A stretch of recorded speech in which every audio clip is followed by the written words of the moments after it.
Pre 6-1 or pre 7-0? All the important parties are present. All right, everyone. Hey, if I win, make sure you tweet out 7-0. He did it again. Please keep your outrages, your outbursts to a minimum. So after this long court case, there was a lot of time spent in deliberation, and there was a few things that the court needed to consider before we could come to our final decision. Now, whenever it comes to defamation, there are a few things and criteria that needs to be met. And we went through this individual case. We went through the testimony that was provided, the documents, the transcripts, the pictures of tweets, and all that to see if these criteria for defamation we were lost. in fact met. Now, we're going to start off with the very most simple thing.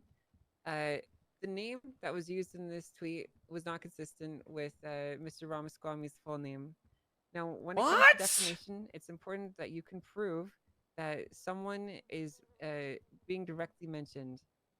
Now, this is not the most important thing. Obviously, nicknames are used by lots of people, and it can definitely be reasonably inferred that a nickname alone should be enough to identify someone.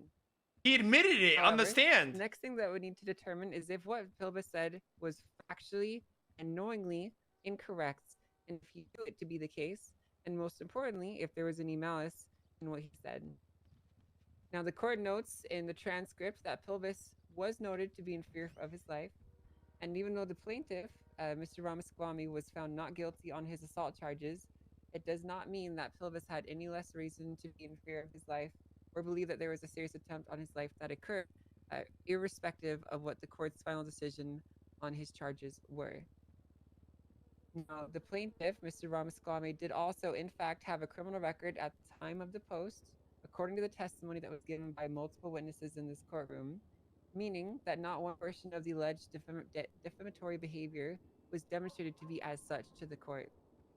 Now, further, the court finds that the witness testimony proving damages is not compelling on its own to substantiate damages to Mr. Ramasquamy's campaign.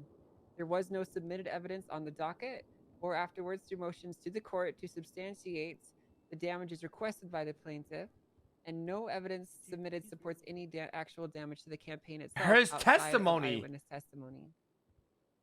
Furthermore, the court also notes that free speech is a highly valued trait of our society, and we do not wish to take someone's ability to express themselves publicly without due case.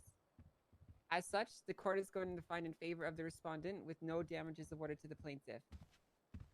With that being said, she's actually holy does not fuck. absolve the respondent from his unprofessional behavior.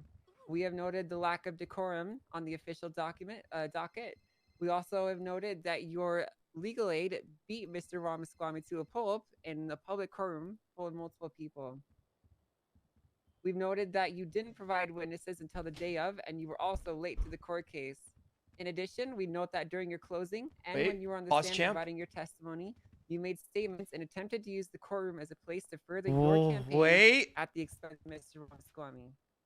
This behavior is unacceptable, and while you may have escaped the damages sought by the plaintiff, you will not escape contempt charges.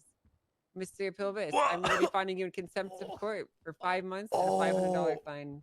Oh my god! If this behavior is repeated in the future, you will be found on much more serious charges. Is that a 6-0 or is that a 7? I mean, hey, is that a win or? I think that's a solid W. Is that a win or not? I think that counts. I think that counts. Does that count? Is that 7-0? 7-0. Hey, wait, hold on.